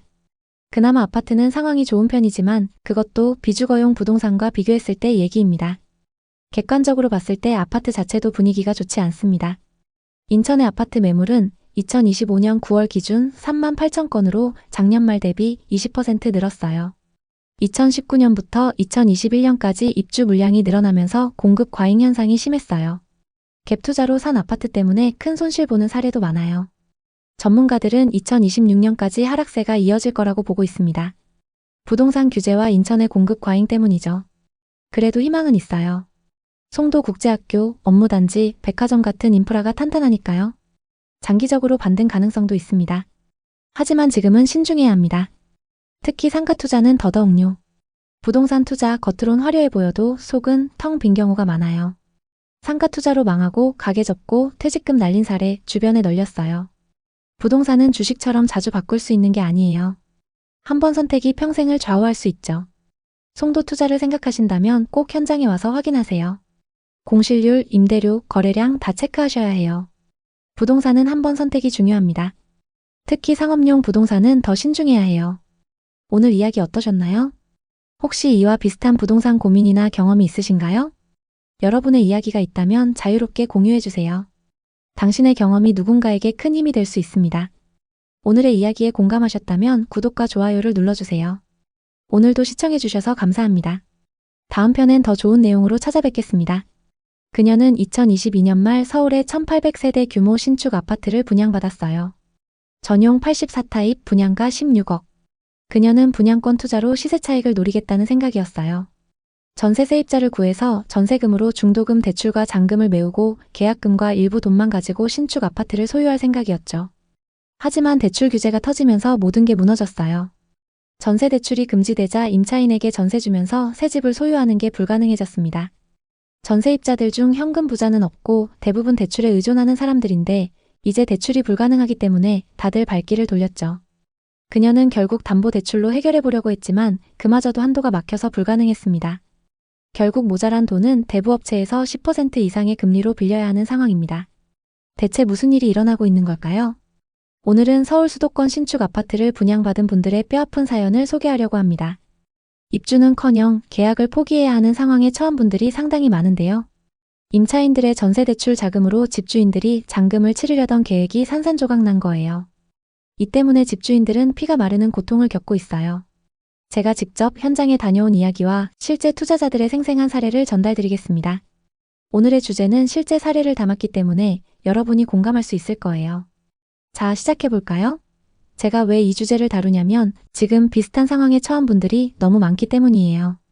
신축 분양 아파트를 계약해서 전세금으로 잔금을 치르려다가 규제 때문에 이자 폭탄을 맞고 결국 계약을 포기하거나 큰 손해를 보게 되는 상황. 그 절망감 오늘 이야기를 통해 직접 느껴보시죠. 먼저 서울의 한 신축 아파트 단지의 상황을 살펴보겠습니다. 건설사가 지정한 입주 기간이 한 달 전에 끝났는데 아직도 빈집들이 대부분입니다. 이사 차량은 가끔 한 대씩 보일 뿐이고 지난달 입주율은 겨우 48%에 그쳤습니다. 왜 이런 일이 벌어졌을까요? 바로 정부의 부동산 규제 때문이에요. 이 규제는 소유권 이전 조건부 전세 대출을 전면 금지시켰어요. 임차인이 대출을 받아 전세금을 주고 그 돈으로 집주인이 잔금을 치르는 갭투자 방식이 완전히 막힌 거죠. 규제가 시작되면서 집주인들은 임차인을 구하지 못하고 있어요. 특히 신축 분양 아파트 집주인들 대부분이 그런 상황입니다. 제가 현장에서 만난 한 집주인은 이렇게 말하더군요. 전세 임차인만 구하면 잔금을 메울 수 있었는데 이제 그게 안 된다네요. 제2금융권에서 고금리 대출을 알아보고 있어요. 그렇게 되면 이자만 매달 수백만 원이 나가요. 투자라고 해봤자 빚만 쌓이는 기분이에요. 수많은 가족들의 생계를 위협하는 상황입니다. 이현정 씨는 30대 후반 직장인입니다. 2022년 말 서울의 1800세대 규모 신축 아파트를 분양받았어요. 전용 84타입 분양가 16억. 이현정 씨는 분양권 투자로 시세 차익을 노리겠다는 생각이었어요. 전세 세입자를 구해서 전세금으로 중도금 대출과 잔금을 메우고 계약금과 일부 돈만 가지고 신축 아파트를 소유할 생각이었죠. 사업을 하면서 분양권 투자로 은퇴 자금을 모을 수 있을 거라 믿었어요. 친구들과 가족들에게도 분양권 당첨 소식을 자랑했죠. 하지만 대출 규제가 터지면서 모든 게 무너졌어요. 소유권 이전 조건부 전세 대출이 금지되자 임차인에게 전세 주면서 새 집을 소유하는 게 불가능해졌습니다. 임차인들 중 현금 부자는 없고 대부분 대출에 의존하는 사람들인데 이제 대출이 불가능하기 때문에 다들 발길을 돌렸죠. 이현정 씨는 결국 담보대출로 해결해 보려고 했지만 그마저도 한도가 막혀서 불가능했습니다. 결국 모자란 돈은 사금융권에서 10% 이상의 금리로 빌려야 하는 상황입니다. 월세로 돌려도 수익이 안 나요. 오히려 적자예요. 투자라고 했는데 빚더미에 앉았네요. 이 아파트를 팔아야 할지 버텨야 할지 모르겠어요. 이현정 씨의 사례처럼 규제 직격탄을 맞은 갭 투자자들이 속출하고 있습니다. 입주율 하락의 원인이 잔금 대출 미확보 때문이라고 하니 이현정 씨와 비슷한 상황에 처한 사람들이 매우 많다는 걸 알 수 있습니다. 현장을 돌아보니 이 아파트 단지 주변에 부동산 중개사무소는 한산했습니다. 그중 한 중개사무소에 들렸는데요. 전세 매물은 거의 없고 월세로 전환하는 집주인들이 많아요. 보증금을 줄이고 월세를 늘려서 반전세로 내놓는 경우도 부쩍 늘었어요. 중개인분의 말처럼 규제 시행 후 서울 아파트의 전월세 전환율이 7년 만에 최고치를 기록했습니다. 갭투자 수요를 억제하려던 정책 효과는 나왔지만 신축 입주 초기 시장에서 자금 순환이 막히면서 입주율이 부진해지는 부작용이 큰 상황입니다. 집주인들은 규제로 막힌 자금을 구하느라 당분간 고생할 거예요. 이현정 씨처럼 많은 사람들이 한탕의 꿈을 꾸다가 현실의 벽에 부딪혔습니다. 부동산 투자는 로또가 아니라 치밀한 계산이 필요하다는 걸 새삼 깨닫게 됐습니다. 대출 규제가 단순히 입주율만 떨어뜨린 게 아니에요. 전체 부동산 시장이 얼어붙고 있습니다. 지난달 서울 아파트 거래량이 64%나 줄었어요. 강남의 대장 아파트는 매수 문의가 뚝 끊겼고 규제를 피해 외곽으로 몰릴 줄 알았던 노원구나 도봉구도 거래가 반토막 났습니다. 주택담보대출 신청액도 절반 가까이 떨어졌고 거래 금액은 67% 감소했어요. 돈줄이 말랐다라는 말이 딱 맞아요. 김민준 씨는 40대 초반 자영업자예요. 그는 서울의 아파트 분양권을 매수했어요. 분양가 15억 원. 매년 오를 집값을 기대하며 추가 투자도 계획했죠. 자영업 수익으로 충분히 감당할 수 있을 거라 믿었어요. 가족에게 자랑스럽게 보여줄 수 있을 줄 알았죠. 하지만 규제 후 임차인이 구해지지 않고 있어요. 소유권 이전 조건부 대출이 막히면서 임차인들이 월세를 요구하거나 발길을 돌렸습니다. 김민준 씨는 결국 전세 시세를 낮춰봤지만 그래도 연락이 오지 않고 있어요. 무리해서 분양권을 매수한 걸 뼈저리게 후회하고 있어요. 한편 월세 시장은 뜨거워지고 있습니다. 지난달 서울에서 월세 비중이 전세를 앞지른 자치구가 9곳이나 돼요. 동대문구가 1위, 강북구, 금천구 등이 뒤따랐습니다. 대부분 입주 물량이 많은 지역이에요. 전세금 마련이 더 어려워지면서 임대인들은 어쩔 수 없이 전세를 월세로 돌리고 있습니다. 하지만 임차인들은 주거사다리가 사라지는 위기를 느끼고 있습니다. 월세화가 빨라지면서 전세를 거쳐 자가로 가는 길이 막히는 거죠. 게다가 월세 부담이 직접적으로 다가오면서 생활 압박을 느끼는 분들도 늘고 있어요. 그런 와중에 부동산 양극화가 심해지고 있다는 이야기도 나오고 있습니다. 올해 상반기 강남, 서초, 송파에서 신고가 거래가 계속 나왔습니다. 똘똘한 한 채 선호가 이어지고 있죠. 이런 지역들은 규제에도 호가가 30억 이상이에요. 현금 부자들은 대출을 받지 않고도 고가의 집들을 사들일 수 있는 거죠. 그러면서 초양극화가 심해지고 있습니다. 한남동의 고가 아파트는 시세가 50억을 넘는 경우도 있어요. 초고가 시장은 여전히 활발하지만 일반 투자자들은 접근조차 어렵죠. 이 양극화가 규제의 또 다른 얼굴이에요. 부유층은 웃고 서민은 울게 되는 현실이죠. 대출 규제의 혼란은 더 깊어지고 있습니다. 전세 퇴거자금 대출 한도가 줄었고 은행들은 심사를 보류 중이라는 말만 되풀이하고 있습니다. 정확한 지침이 없어 어수선해요 라는 은행 직원의 말처럼 많은 사람들의 불안이 커지고 있습니다. 집주인들은 전세금을 돌려주기 위해 대출을 받으려다 막히고 갈아타기 대출도 생활안정자금으로 분류돼 막히고 있습니다. 이런 혼란이 지속되면서 시장 전체가 얼어붙고 있어요. 정부의 부동산 규제가 2025년 하반기에도 지속되면서 서울 부동산 시장의 분위기는 여전히 관망세입니다. 최근 인터넷 자료들을 보니 정부의 대출 규제 후 서울 아파트 거래량이 64% 급감했지만 7월 매매 4건 중 1건이 신고가를 기록할 정도로 양극화가 심해졌다고 해요. 중저가 실수요자들은 대출 의존도가 높아 거래가 위축되고 있지만 현금 부자들의 고가 매수로 가격 상승세가 멈추지 않고 있어요. 전문가들은 대출 규제 효과는 있지만 공급 확대 없인 한계가 뚜렷하다고 분석하죠. 내년 서울 입주 물량이 올해 대비 40% 급감할 전망이니 집값 상승 압력이 더 커질 거예요. 정부의 대규모 공급 대책이 나왔지만 빨라야 5년이고 더 오래 걸릴 것이라는 예측이 많습니다. 다만 대출 규제의 영향이 중저가 시장에 직접적으로 미치고 있어요.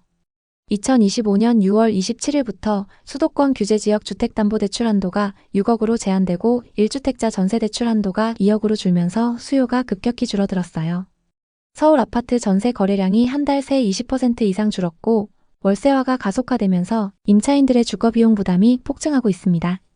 정부는 실수요자 지원을 강화하려 하지만 DSR 3단계 시행과 함께 가계부채 억제가 우선시되면서 규제가 더 세질 조짐이에요. 현재 시장 분위기는 관망과 불안이에요. 매수자들은 대출 한도에 막혀 고민 중이고 다주택자들은 공포에 떨고 있어요. 부동산 데이터에 따르면 2025년 9월 기준 서울 아파트 전세 매물수가 작년 대비 20% 이상 줄었고 이는 전세의 종말을 예고하는 신호로 보입니다. 앞으로 부동산이 어떻게 될까요? 전문가들의 전망을 종합하면 공급 절벽으로 인해 집값이 0.8에서 1% 상승할 전망이고 지방은 오히려 하락하면서 서울 수도권과의 양극화가 심화될 거예요. 매매 수요가 임대차 시장으로 이동하면서 전세 가격은 안정되지만 월세는 더 오를 가능성이 큽니다. 정부의 추가 대책, 예를 들어 LTV 강화와 실거주 의무화가 시행되면 갭 투자가 더 위축돼 가격이 하락할 가능성이 있습니다. 현재로선 섣부른 투자는 금물이라는 조언이 지배적입니다. 규제가 강해질수록 현금 흐름이 안정된 투자만 살아남아요. 여러분, 지금 시장 분위기는 기다림의 시간이에요. 거래는 줄고 가격은 주춤하지만 앞으로 어떻게 될지 시장의 변화를 잘 살펴봐야 합니다. 이럴 때일수록 현금 비중을 높이고 장기 보유 전략으로 가세요. 단기 한탕을 노린 투자는 위험할 수 있습니다. 앞으로의 시장은 더 복잡해질 테니 계속 영상 시청해 주시면서 대응하시기 바랍니다. 오늘 이야기 어떠셨나요? 혹시 이와 비슷한 부동산 고민이나 경험이 있으신가요? 여러분의 이야기가 있다면 자유롭게 공유해 주세요. 당신의 경험이 누군가에게 큰 힘이 될 수 있습니다. 오늘의 이야기에 공감하셨다면 구독과 좋아요를 눌러주세요. 오늘도 시청해 주셔서 감사합니다. 다음 편엔 더 좋은 내용으로 찾아뵙겠습니다. 안녕하세요. 오늘은 한때 호화로운 휴양지로 불리던 제주도 풀빌라 단지의 몰락 이야기를 들려드리겠습니다. 이 단지는 제주도의 대표적인 관광지 중문 관광단지에서 한참 떨어진 외딴 언덕에 자리 잡은 대규모 풀빌라 단지입니다. 하지만 지금은 방치된 빈 건물로 변해버렸죠. 한때 안정적인 노후와 수익을 꿈꾸며 투자했던 이들의 이야기를 들려드리겠습니다. 그 꿈이 어떻게 산산조각 났는지, 그리고 왜 이곳이 이렇게 됐는지 하나씩 풀어보겠습니다. 언덕 위에 자리한 이 풀빌라 단지는 멀리서 보면 여전히 웅장합니다. 건물 여러 개로 이루어진 풀빌라가 계단식으로 늘어서 있고 고급스러운 외관과 야자수로 장식된 정원은 한때 이국적인 휴양지를 연상케 했죠. 하지만 가까이 다가가면 전혀 다른 풍경이 펼쳐집니다. 건물 외벽은 빛바랜 페인트로 얼룩져 있고 나무 데크는 썩어서 발을 디디면 푹푹 꺼집니다. 수영장은 물 대신 이끼와 쓰레기로 가득하고 주차장에는 녹슨 트럭 한 대가 덩그러니 방치되어 있습니다. 최근 단지 맨 아래쪽에 있던 마지막 건물마저 경매로 넘어갔고 주인도 손님도 관리인도 모두 떠난 텅 빈 마을이 되었습니다. 이 풀빌라 낙찰될 가능성은 희박해 보입니다. 이곳은 이제 완전히 폐허로 변해버렸습니다. 김영수 씨는 50대 중반의 평범한 회사원입니다. 2017년 제주 부동산 개발이 한창 뜨겁던 시기 김영수 씨는 이 풀빌라 단지의 분양 광고를 접했습니다. 제주도의 건설업체는 수익형 부동산이라 주택수에 포함되지 않아 종합부동산세 걱정이 없고 매달 안정적인 임대 수익을 보장한다는 말로 투자자들을 끌어들였습니다. 당시 제주도는 관광붐으로 들썩였고 풀빌라 수요가 폭발적으로 늘던 때였죠. 김영수 씨는 이 기회를 놓치면 평생 후회할 것이라는 분양업자의 말에 홀려 퇴직금 3억을 털어 풀빌라 한 동을 분양받았습니다. 분양 가격은 7억, 은행 대출 4억을 끼고 계약했죠. 초기에는 상황이 나쁘지 않았습니다. 하지만 2019년부터 제주 관광 트렌드가 바뀌면서 상황이 급변했습니다. 중문 관광단지 근처에 대형 호텔과 리조트들이 잇따라 들어섰고 소규모 풀빌라는 경쟁에서 밀리기 시작했습니다. 게다가 이 단지는 중문에서 꽤 떨어진 외진 곳에 있어 손님들이 찾기 어려웠습니다. 예약은 점점 줄었고 결국 이자도 내지 못하는 상황이 되었습니다. 대출 이자는 매달 100만 원 이상씩 나갔지만 수익은 제로였죠. 평생 모은 돈을 한순간에 날렸어요. 노후는커녕 이자 갚느라 대리운전을 뛰고 있습니다. 이 풀빌라 단지를 세운 건 제주에서 소규모 건설업을 하던 최모 씨와 그의 아들입니다. 이들은 2010년대 중반 제주 부동산 시장이 상승장일 때 건설업으로 제법 돈을 벌었지만 2010년대 후반 건설 경기가 꺾이면서 자금난에 시달렸습니다. 그래서 새로운 돌파구로 선택한 것이 바로 이 풀빌라 단지였죠. 제주도가 관광지로 전 세계적인 주목을 받던 시기 고급 풀빌라로 관광객을 끌어들이자는 야심찬 계획을 세웠습니다. 약 100억가량의 자금을 쏟아부어 풀빌라를 지었고 일부는 분양하고 나머지는 직접 운영해 안정적인 수익을 낼 계획이었습니다. 하지만 현실은 냉혹했습니다. 분양은 5동도 되지 않았죠. 게다가 2020년 코로나가 터지면서 관광객이 급감했고 건설업체는 결국 부도 처리되었습니다. 단지는 경매로 넘어갔고 관리도 끊기면서 건물은 빠르게 노후화되었습니다. 나무 데크는 썩고 수영장은 녹슨 파이프와 이끼로 뒤덮였으며 전기와 수도도 끊긴 곳이 많습니다. 한때 고급스러운 인테리어를 자랑하던 풀빌라 안에는 이제 버려진 가구, 곰팡이 핀 침대, 녹슨 오토바이만 굴러다닙니다. 이지연 씨는 40대 초반의 프리랜서 디자이너입니다. 2020년 제주 부동산 시장이 다시 살아나는 듯한 기미를 보이자 이지연 씨는 경매로 나온 이 풀빌라 한 동을 낙찰받았습니다. 감정가 9억짜리 풀빌라를 6억에 낙찰받았으니 저렴하게 샀다며 기대에 부풀었죠. 대출과 저축을 투자해서 인스타 감성의 고급 숙소로 재탄생시키겠다는 꿈을 꿨습니다. 그녀는 제주도의 관광붐이 다시 돌아올 거라 믿었고 2019년 말부터 관광객이 조금씩 늘어나던 상황이 그녀의 결정을 부추겼습니다. 하지만 현실은 달랐습니다. 리모델링에만 엄청난 돈이 들었고 전기와 수도를 재연결하는데도 큰 비용이 추가로 나갔습니다. 게다가 단지 전체가 이미 어두운 분위기로 변해 있었기 때문에 새로 꾸민 풀빌라를 찾는 손님은 거의 없었습니다. 이지연 씨는 SNS에 예쁜 사진을 올리고 주말 할인 프로모션을 시도했지만 두세 팀이 전부였습니다. 대출 이자는 매달 쌓였고 관리비까지 더해지자 그녀의 재정은 빠르게 악화되었습니다. 2024년 결국 풀빌라는 또다시 경매로 넘어갔습니다. 이지연 씨는 경매로 싸게 샀다고 좋아했는데 그게 제 인생 최악의 실수였어요. 그 돈으로 작은 카페를 열었으면 지금쯤 행복했을 텐데 라며 후회했습니다.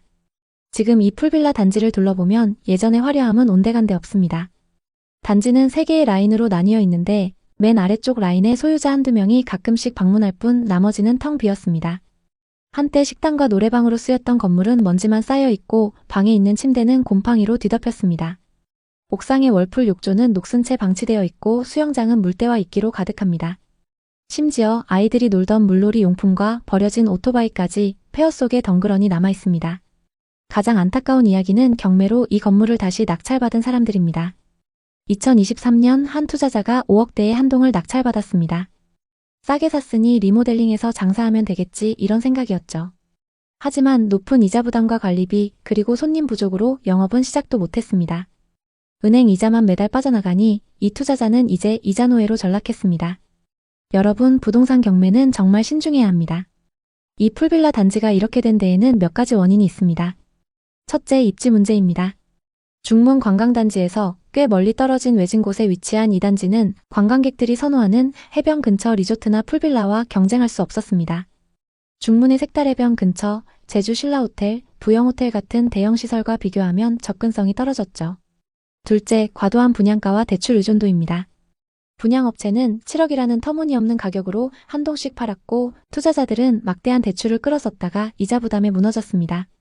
셋째, 관광 트렌드의 변화입니다. 제주도에는 롯데호텔, 신라호텔, 그랜드 하얏트 같은 대형 리조트들이 잇따라 들어섰고 소규모 풀빌라는 경쟁에서 밀려났습니다.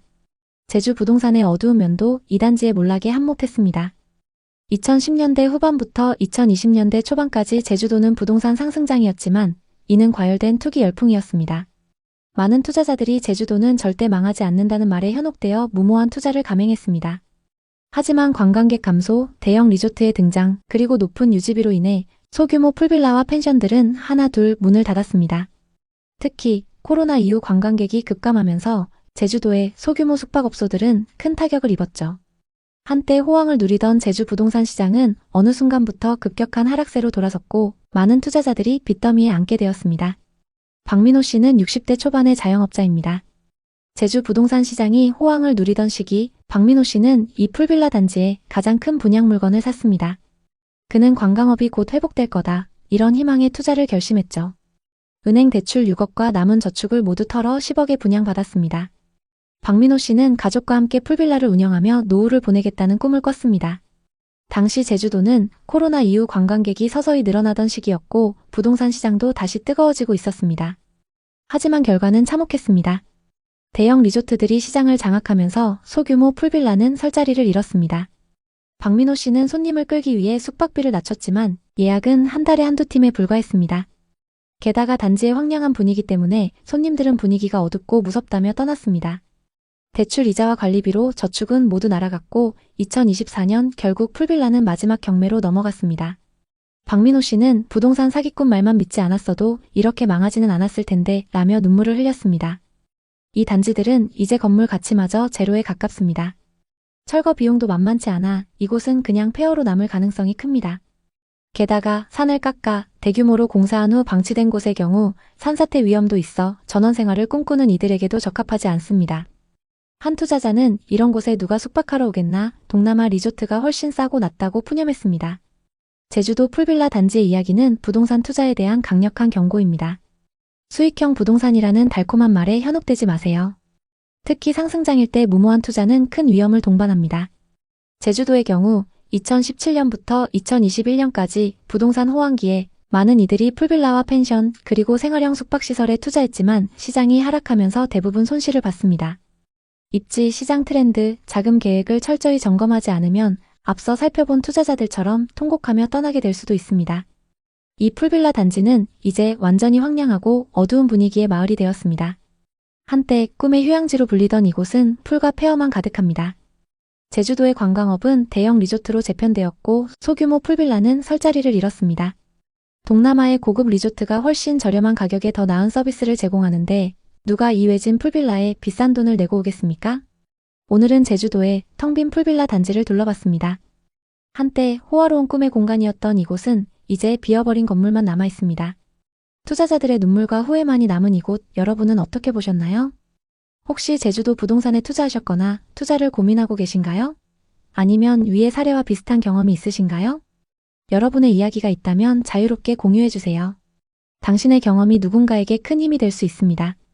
오늘의 이야기에 공감하셨다면 구독과 좋아요를 눌러주세요. 오늘도 시청해주셔서 감사합니다. 다음 편엔 더 좋은 내용으로 찾아뵙겠습니다. 먼저 제가 최근 상담했던 한 분의 안타까운 사례부터 시작해볼게요. 노후를 꿈꾸다 완전히 무너진 외곽 부동산 투자의 전형적인 케이스예요. 박영호 씨는 50대 중반의 평범한 공무원이셨어요. 은퇴 후를 위해 안정적인 자산을 마련해야 한다는 생각에 경기도 외곽에 눈길이 갔죠. GTX와 7호선 호재가 있는 곳에 6억짜리 84타입 아파트를 대출 4억을 끼고 매입했어요. 박영호 씨는 계약서에 사인하며 부인과 함께 미소를 지었어요. 앞으로 계속 오를 거야. 은퇴 후 삶은 문제 없어. 공기 맑고 근처 공원도 있어서 힐링 제대로 되겠네. 부동산 중개인이 이 지역은 개발 호재가 많아요. 8억은 기본 10억까지 갈 거예요. 라며 열심히 부추겼고 홍보 자료에 나온 개발 호재들에 넘어갔죠. 매일 아침 출근길에 집값이 오르는 생각을 하며 설렜다고 해요. 아내와 저녁 식사 중에 우리 이제 부자 되는 거야 라며 잔을 부딪히던 순간이 생생하다고요. 하지만 현실은 차갑고 냉정했어요. 입주한 지 2년 만에 동네 전체가 변하기 시작했어요. 거리는 한산해졌고 젊은 사람들도 안 보이기 시작했어요. 인근 초등학교가 학생 부족으로 문을 닫았고 그 소식이 퍼지자 신규 주민 유입이 뚝 끊겼어요. 상권은 순식간에 무너졌죠. 동네 카페들은 문을 걸어 잠갔고 작은 슈퍼마켓은 반값 세일로 버티다 결국 접었어요. 큰 병원이나 약국은 차로 40분 이상 떨어져 있어서 조금만 아파도 밤새 걱정했대요. 단지 앞 상업시설에 공실이 늘어나면서 동네가 텅텅 비었고 밤이면 가로등도 꺼져 보안 문제까지 생겼어요. 집값은 30%나 폭락해 4억대까지 떨어졌고 월세와 전세 시세도 급락했어요. 게다가 임차인 구하기도 하늘의 별 따기였어요. 대출 이자가 매달 150만 원씩 빠져나갔죠. 박영호 씨는 잠을 이루지 못하고 출근길 창밖을 보며 이게 뭐야? 내 노후 꿈이 왜 이렇게 된 거야? 라며 한숨을 내쉬었어요. 스트레스로 위궤양까지 생겨 병원 신세를 졌고 매도하려 해도 손실이 너무 커서 발을 빼지 못했어요. 제가 상담할 때 그는 눈물을 글썽이며 말했어요. 이 지역 수요가 감소하는 걸 미리 알았어야 했는데 중개인 말만 믿은 내가 바보였어요. 가족한테 미안해서 가슴이 찢어져요. 여러분, 이게 외곽 부동산의 현실이에요. 고령화로 젊은 세대가 떠나면 모든 게 무너져요. 박영호 씨의 그 떨리는 목소리가 아직도 제 귓가에 맴돌아요. 이제 본론으로 들어가죠. 솔직히 말씀드리겠습니다. 우리나라는 이미 초고령 사회를 넘어섰어요. 2025년 기준 65세 이상 인구가 전체의 20%를 훌쩍 넘었고 10년 안에 50세 이상이 인구의 절반을 차지할 거예요. 세계 역사상 처음 보는 인구 소멸의 시대죠. 지금 60년대생들이 대거 은퇴하고 있어요. 초반부터 중반까지는 이미 현역을 떠났고 60년대 후반부터 70년대 초중반생은 은퇴 불안을 안고 있죠. 연령대별로 보면 50대가 인구 1위, 40대가 2위, 60대가 3위예요. 특히 1972년부터 1975년생, 즉 50세부터 53세까지가 나이당 90만 명을 넘는 거대한 세대인데 이들이 경제의 중심이었어요. 하지만 이제 그 중심이 무너지면서 시장이 흔들리고 있죠. 반대로 젊은 층은 급격히 줄어들고 있어요. 올해 신생아는 23만 명 수준으로 50년 전 90만 명대의 3분의 1도 안 돼요. 지금 내 집 마련의 주축인 40세 인구는 84만 명 정도인데 20년 후 주택 수요를 이끌 20세 인구는 53만 명에 불과해요. 30만 명이 넘는 차이죠. 이렇게 급속도로 인구가 줄고 있는데 일자리와 먼 외곽 지역에 누가 집을 사겠어요? 수요가 사라지면 가격은 필연적으로 떨어져요. 이 숫자만 봐도 외곽 투자의 위험이 피부로 와닿죠. 인구 감소는 단순한 통계가 아니에요. 지역 전체가 쇠퇴하는 재앙으로 이어져요. 학령 인구, 즉 6세부터 21세까지 초중고와 대학생 나이의 아이들이 급격히 줄고 있어요. 서울만 해도 2023년 113만 명이었던 이 숫자가 2027년에는 99만 명, 2040년에는 66만 명으로 쪼그라들어요. 이렇게 되면 학교가 문을 닫게 됩니다. 심지어 인구 과밀이라는 서울도 문을 닫는 사례가 있을 정도인데 지방은 말할 것도 없죠. 도로를 달리다 보면 폐교된 건물들이 을씨년스럽게 서 있습니다. 젊은 세대가 들어오지 않으니 상권이 죽고 편의시설이 사라지면서 집값 하락은 피할 수 없어요. 버스 노선이 줄고 택시조차 잡기 어려운 동네가 돼버리죠. 빈집이 늘면서 인프라가 무너지고 주변 집값을 더 떨어뜨리는 악순환이 이어져요. 이런 곳에 누가 정착하겠어요? 이혜진 씨는 40대 후반의 회사원이셨어요. 조용한 노후를 꿈꾸며 강원도 홍천 외곽에 타운하우스를 샀어요. 4억짜리 100제곱미터 집, 푸른 산과 맑은 계곡이 둘러싼 환경이 매력적이었죠. 이혜진 씨는 계약 후 친구들에게 자랑했어요. 은퇴 전까지는 새놓아서 월세 받으며 자금 모으고 나중엔 여기서 책 읽고 힐링할 거야. 도시 소음은 이제 지쳤어. 중개인이 은퇴자들 사이에서 이런 전원주택은 대박이에요. 값이 쑥쑥 오를 거예요. 라고 설득하니 확신이 생겼대요. 주말마다 집을 방문하며 정원에 꽃을 심는 상상을 하곤 했어요. 여기서 매일 아침 커피를 마시며 새소리 듣는 거야. 라며 미소를 지었다고요. 하지만 계약 1년 만에 상황이 뒤집혔어요. 고령화로 젊은 층이 빠져나가면서 지역 상권이 완전히 무너졌어요. 근처 마트와 식당들이 하나둘 문을 닫았고 버스 배차 간격이 1시간으로 늘면서 이동이 고역이 됐어요. 병원이나 약국은 차로 30분 이상 떨어져 있어 응급 상황이 걱정이었죠.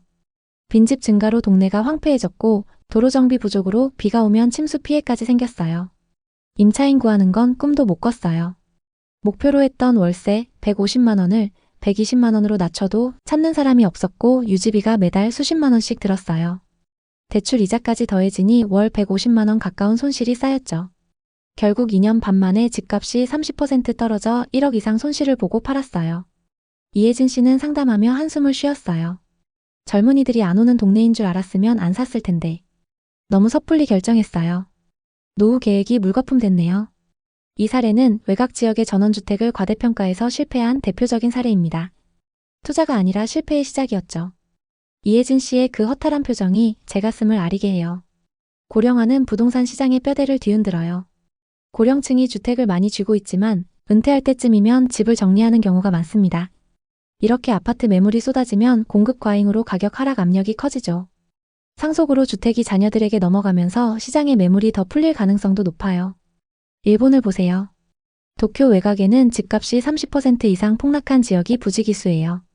빈집이 늘면서 마을 전체가 유령 도시로 변했죠. 우리나라도 비슷한 길을 갈 가능성이 커요. 2040년쯤 주택 가격이 장기 하락 국면에 접어들 거예요. 최민수 씨는 40대 후반 자영업자였어요. 장사로 모은 3억을 강원도 평창 외곽 펜션형 주택에 투자했어요. 올림픽 특수로 유명한 지역이라 여름 피서객과 겨울 스키족을 기대했죠. 에어비앤비로 수익을 내고 은퇴 후엔 여유롭게 쉬자 이런 꿈이었어요. 광고에 관광 특화 지역이라 수익 보장 이렇게 적혀 있어서 끌렸대요. 완공날 가족과 함께 펜션을 방문해 호수뷰를 보며 와인을 마셨어요. 이제 돈 버는 일만 남았다며 웃던 순간이 아직도 생생하다고요. 하지만 코로나 이후 관광객이 돌아오지 않았고 고령화로 지역 인프라가 약해지면서 접근성이 떨어졌어요. 도로 포장이 허술해 비 오는 날마다 차가 미끄러질 뻔했고 빈집 증가로 동네가 황폐해지면서 손님들이 너무 외져요 라고 불평했어요. 펜션 유지비는 매달 120만 원 넘게 들었는데 수익은 100만 원도 안 됐어요. 세금과 대출 이자까지 더해지니 적자가 쌓였죠. 결국 매도를 결심했지만 싸게 내놔도 안 팔리고 있습니다. 최민수 씨는 상담하며 고개를 저었어요. 고령화로 관광마저 쇠퇴할 줄 몰랐어요. 인구 데이터를 봤어야 했는데 가족여행도 못 가게 됐어요. 외곽 관광 부동산도 고령화 때문에 타격이 매우 큽니다. 특히 2021년 같은 상승장에서 투자했다가 모든 걸 잃은 사례도 많아요. 이지훈 씨는 30대 후반의 IT 회사원이었어요. 집값이 폭등하던 시기 지금 안 사면 영원히 못 산다는 분위기에 휩쓸려 충청남도 천안에 4억짜리 신축 빌라를 갭투자로 샀어요. 전세 2억 5천만 원을 끼고 1억 5천만 원 투자했죠. 이지훈 씨는 동료들과 술자리에서 3년 안에 2배로 불려서 은퇴 준비할 거야 라며 자랑했어요. 당시 유튜브에서는 상승장은 끝나지 않아요. 더 오를 거예요. 라고 하니 확신이 생겼고 주변 성공 사례의 불안이 사라졌어요. 매일 부동산 앱을 확인하며 오늘도 올랐어 라며 환호했대요. 하지만 2022년 금리 인상으로 상황이 급변했어요. 집값이 20% 넘게 떨어지면서 전세 수요가 증발했고 임차인이 보증금을 돌려달라며 연락이 왔어요. 급히 매도를 시도했지만 매물이 넘쳐 팔리지 않았죠. 이자 부담이 매달 100만 원씩 쌓이고 보증금 반환을 위해 대출을 더 끼니 빚이 눈덩이처럼 불어났어요. 주변 문제도 심각했어요. 전세 사기로 빌라 시장이 얼어붙었고 미분양 아파트까지 늘어나면서 가격 하락 압력이 커졌어요. 역전세 현상으로 임차인들이 월세로 전환하거나 떠났고 공실률이 치솟았어요. 게다가 최근 대출 규제가 강화되면서 담보대출과 전세대출 한도가 급격히 줄고 건설사들의 PF 위기가 터지면서 시장이 흔들렸어요. 이지훈 씨는 상담하며 떨리는 목소리로 말했어요. 상승장 분위기에 휩쓸려 리스크를 안 봤어요. 가족한테 미안해서 잠을 못 자요. 이 빚을 어떻게 갚나요? 부동산 버블이 터지면 영끌 투자자가 가장 먼저 무너지게 됩니다. 금리 인상과 전세시장 붕괴만으로도 모든 게 끝나죠. 갭투자 관련 파산 신청이 작년보다 30% 늘었다는 이야기가 들려오고 있습니다. 지방 부자들이 서울로 몰리는 이유는 안정성을 찾기 때문이죠. 하지만 서울 외곽도 수도권 중심지만큼 오른다는 보장은 없어요. 서울이라도 학군이 약하거나 개발이 더딘 곳은 안전자산이 아니에요. 앞으로 일본처럼 빈집이 폭증하고 지역이 쇠퇴할 가능성이 있습니다. 외곽 소도시는 특히 위험하죠. 학군과 일자리가 없는 곳은 하락 압력이 점점 커지고 있습니다. 반면 교육 수요가 몰리는 경기도 신도시나 서울의 유명 학군 지역은 상대적으로 안정적이에요. 부동산 투자 전에 인구 데이터를 꼭 확인하세요. 고령화와 저출산은 시장의 판도를 완전히 바꾸고 있어요. 단기 시세 차익에 현혹되지 말고 장기적인 시야를 가지세요. 노동력 감소로 경제가 계속 나빠질 수 있다는 전망처럼 부동산도 그 여파를 피할 수 없어요. 외곽 지역은 인프라 투자 부족으로 악순환이 반복되죠. 양주나 의정부, 광주처럼 서울 통근권이라도 교통이 불편한 곳은 젊은 층 유입이 적고 학군과 상권이 무너지고 있습니다. 오늘 고령화와 부동산의 어두운 면을 함께 짚어봤어요. 50대 이상이 인구의 절반을 넘는 시대에 외곽 투자는 위험천만해요. 앞서 들은 사례들처럼 인구 감소를 무시하면 패가망신으로 끝날 수 있어요. 집값이 오를 곳도 있지만 외곽 소도시나 거품이 심한 지역은 하락 위험이 큽니다. 소중한 노후 자금을 지키려면 데이터를 꼼꼼히 분석하고 학군과 일자리 중심으로 접근하세요. 오늘은 인구와 외곽 부동산에 대한 이야기를 해봤습니다. 여러분은 어떻게 보셨나요? 혹시 외곽 지역에 투자하셨거나 투자를 고민하고 계신가요? 아니면 위의 사례와 비슷한 경험이 있으신가요? 여러분의 이야기가 있다면 자유롭게 공유해주세요. 당신의 경험이 누군가에게 큰 힘이 될 수 있습니다. 오늘의 이야기에 공감하셨다면 구독과 좋아요를 눌러주세요. 오늘도 시청해주셔서 감사합니다. 다음 편엔 더 좋은 내용으로 찾아뵙겠습니다. 박태영 씨는 퇴직금으로 송도 아파트에 투자했어요. 2020년 센트럴파크 인근 아파트 30평대를 12억에 샀죠. 전세 끼고 투자했는데 초기에 전세가 쭉쭉 올라 기뻤어요. 재계약할 때 올려받을 생각을 하면서요. 그런데 2023년부터 금리 인상과 공급 과잉으로 집값이 뚝 떨어졌어요. 전세도 같이 내려갔고 매매가는 8억 중반까지 하락했어요. 그러던 어느 날 임차인이 전세 시세를 내려달라고 했고 급하게 고금리 대출을 받아 돌려줬죠. 박태영 씨는 집을 팔고 싶었지만 너무 떨어져서 팔 수도 없었습니다. 팔면 손해만 3억이 넘기 때문이었죠. 집값이 오를 거라던 부동산과 유튜브만 믿고 무리해서 투자했던 게 실수였습니다. 부인과는 매일 큰 소리로 싸웠죠. 박태영 씨는 지금도 열심히 빚을 갚고 있지만 아직 갈 길이 먼니다. 2025년 들어 송도 아파트 시장은 더 큰 폭으로 하락했어요. 대표단지 전용 84타입이 12억 4천만 원에서 9억 4천만 원으로 3억 하락했어요.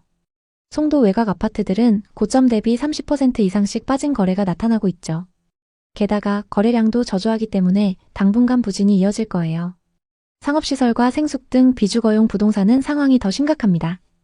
미분양 매물이 넘쳐나는 가운데 기존에 분양받았던 투자자들까지 매물을 던지면서 공급이 폭증하고 있습니다. 송도 부동산 요즘 말이 너무 많습니다. 그래서 제가 직접 발로 뛰며 확인해봤습니다. 구독자님들 요청도 많아서 오늘 송도 현장을 샅샅이 훑어보려고요. 여러분 경제가 어려우면 부부싸움 많이 하죠? 제 주변에도 집값 때문에 부부싸움 하시는 분들 많아요. 왜냐하면 집값은 떨어지고 대출 이자는 오르고 살기 점점 어려워지니까요. 스트레스가 쌓이는 거죠. 인천의 송도 센트럴파크역 앞에 나가봤습니다. 이곳은 한때 대한민국 부동산의 핫플레이스였죠. 국제학교, 센트럴파크, 현대아울렛, 롯데 쇼핑몰까지. 그런데 지금은 분위기가 심상치 않아요. 왜 그런지 하나씩 뜯어볼게요. 먼저 송도 대장 아파트부터 얘기해볼까요? 센트럴파크 주변이 송도에서 제일 잘 나가는 단지들로 꼽히죠. 입지가 워낙 좋아요. 인천대 입구역, 센트럴파크역 근처에 생활 편의시설도 많고요. 이 주변 30평대 아파트가 2021년엔 13억까지 찍었어요. 근데 2023년엔 9억 아래로 뚝 떨어졌다가 지금은 9억 후반 정도에 거래되고 있어요.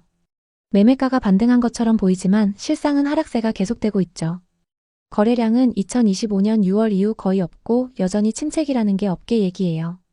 이동욱 씨는 40대 중반 회사원이에요. 제 지인인데 2021년에 송도 상권이 뜰 거라는 기대감에 센트럴파크 근처에 상가를 분양받았어요. 그때 송도가 신도시로 떠오르면서 상가 투자 붐이 일었죠. 이동욱 씨는 은행 대출 5억, 자기 돈 3억 해서 총 8억 들여 1층 상가를 샀어요. 위치가 센트럴파크 2번 출구 바로 앞이라 여기서 카페나 편의점 하면 대박 날 거야 라고 생각했대요. 초기에는 임대 문의도 좀 왔어요. 그런데 2022년부터 경제가 어려워지면서 상권이 죽었어요. 임대료를 20% 깎아도 임차인이 안 들어왔어요. 공실이 벌써 3년째예요. 매달 관리비 수십만 원, 대출 이자까지 합치면 월 230만 원씩 빠져나가요. 이동욱 씨는 처음엔 조금만 기다리면 될 거야 했지만 2024년엔 스트레스로 건강이 나빠졌어요. 회사에서 실수도 잦아지면서 승진도 놓쳤고요. 부인과는 매일 싸움이에요. 상가 왜 샀어? 망할 셈이야? 하면서요. 결국 이혼 얘기까지 나왔지만 겨우 화해했어요. 지금은 상가를 6억 5천에 내놨는데 이 가격에도 안 팔려요. 이자랑 다 합치면 손실이 2억으로 빚만 쌓였죠. 기가 차서 웃음만 나온다고 하더라고요. 송도의 상업용 부동산 임대료가 2023년 대비 15% 이상 하락했고 공실률은 30% 수준이에요. 이동욱 씨처럼 상가 투자로 망한 분들 주변에 많습니다. 센트럴파크 주변을 살펴보면 송도의 핵심 상권인데 초입부터 비어있는 상가가 눈에 띕니다.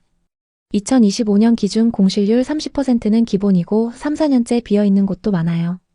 상가 주인들 관리비랑 이자만 매달 내고 있겠죠? 심각해요, 진짜. 분양가도 만만치 않았는데 수익률이 안 맞습니다. 여긴 거주하기엔 너무 좋아요. 큰 공원도 있고 새 아파트도 많고. 하지만 상권으론 썩 좋지 않습니다. 날씨 좋은 날은 사람이 많지만 겨울 되면 횡해요. 분양할 때 완판됐던 상가가 지금은 텅텅 비었어요. 5년째 비어있는 곳도 있다니까요. 5년. 웃음만 나오죠. 이제 송도 상권을 자세히 한번 살펴볼까요? 송도에는 여러 개의 상권이 있습니다. 하지만 대부분 빈 상가로 남아있죠. 분양가가 높아서 수익률이 안 맞아요. 송도 상가는 2010년대 후반 신도시의 미래로 불리면서 분양가가 엄청 높았어요. 그럼에도 완판됐죠. 근데 지금은 임대료를 낮춰도 임차인이 안 들어와요. 왜냐하면 상권이 생각만큼 활성화되지 않았기 때문이에요. 상가 구조는 신도시답게 이쁘게 설계됐어요. 커넬워크나 트리플 스트리트 같은 곳은 해외를 연상케 하죠. 근데 공실이 많아요. 김민호 씨는 30대 후반 자영업자예요. 2019년에 커넬워크 근처에서 카페를 열었어요. 직접 분양받아서 열었죠. 상가는 분양가 7억이었고 인테리어에 1억을 더 썼습니다. 송도는 젊은 층이 많고 신도시라 카페가 뜰 거라고 봤어요. 초반엔 장사가 잘 됐어요. 인스타 감성으로 사진 찍기 좋은 인테리어를 해서 주말엔 줄을 서서 기다릴 정도였어요. 하루 매출 200만 원을 찍은 적도 있대요. 근데 2022년부터 코로나 여파와 경제 불황으로 손님이 뚝 끊겼어요. 또 트리플 스트리트 쪽으로 상권이 이동하면서 김민호 씨 카페는 구석진 위치 때문에 발길이 줄었어요. 어느 순간부터 장사가 안 되면서 이자 내기도 버거워져서 메뉴도 추가하고 배달 서비스도 운영했지만 소용없었어요. 결국 2024년에 가게를 접게 되었습니다. 대출 이자 갚다가 개인 파산 직전까지 갔대요. 김민호 씨는 지금 택배 부업을 하면서 빚 갚고 있어요. 송도 상권 겉으론 화려하지만 속은 텅 비었어요 라고 하더라고요. 실제로 송도 상가들의 임대료가 많이 내려왔어요. 그럼에도 불구하고 임차인 찾기가 어렵습니다. 송도 상권의 문제점도 짚어볼게요. 송도 상가는 기획 단계에서부터 돈을 엄청 들였어요. 유럽풍 디자인, 인공호수, 수상택시까지. 근데 워낙 수요가 부족합니다. 게다가 상가들이 외부에만 있어서 겨울철엔 춥고 비 오면 손님들이 우산을 쓰고 다녀야 해요. 쇼핑몰처럼 실내로 연결된 구조가 아니죠. 통행도 불편하고 지하 연결도 안 돼 있어요. 밤 되면 조명은 운치 있지만 너무 덥거나 추울 때는 손님 발길이 뚝 끊겨요. 이런 게 아쉬운 점입니다. 송도 상권 겉으론 이쁘지만 실속은 없다는 거죠. 이제 송도 부동산의 미래를 생각해 볼까요? 센트럴파크 라인 쪽을 보면 업무단지도 있고 빌딩도 멋있게 서 있어요. 공원에서는 사람들이 러닝하고 자전거를 타는 모습, 피크닉을 즐기는 모습 보니까 분위기는 좋아요. 근데 반대로 부동산 시장은 찬바람이 불고 있습니다. 그나마 아파트 가격은 전세가 있어서 받쳐주고 있습니다.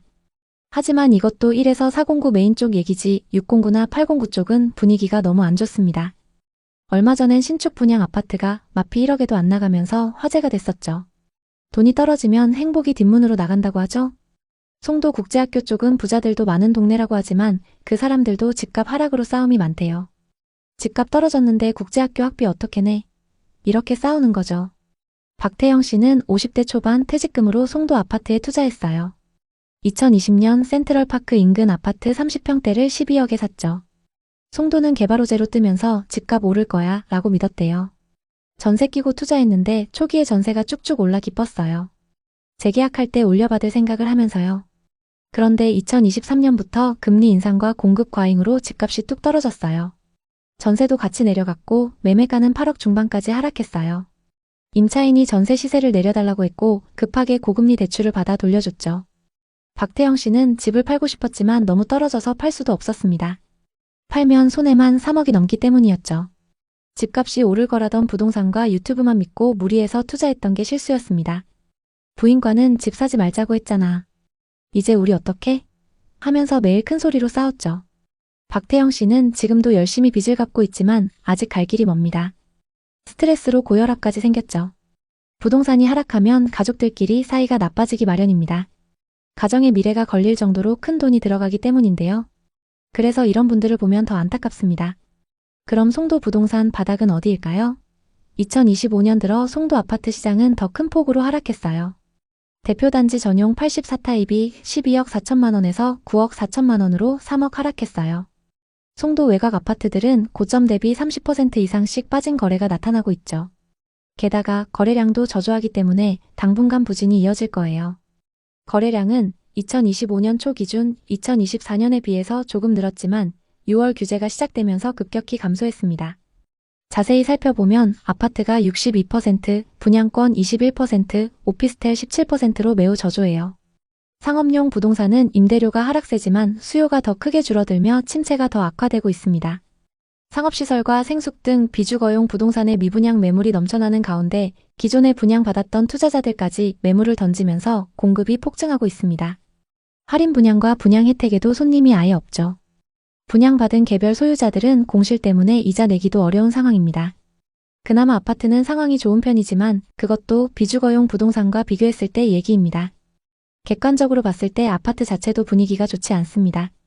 인천의 아파트 매물은 2025년 9월 기준 3만 8천 건으로 작년 말 대비 20% 늘었어요.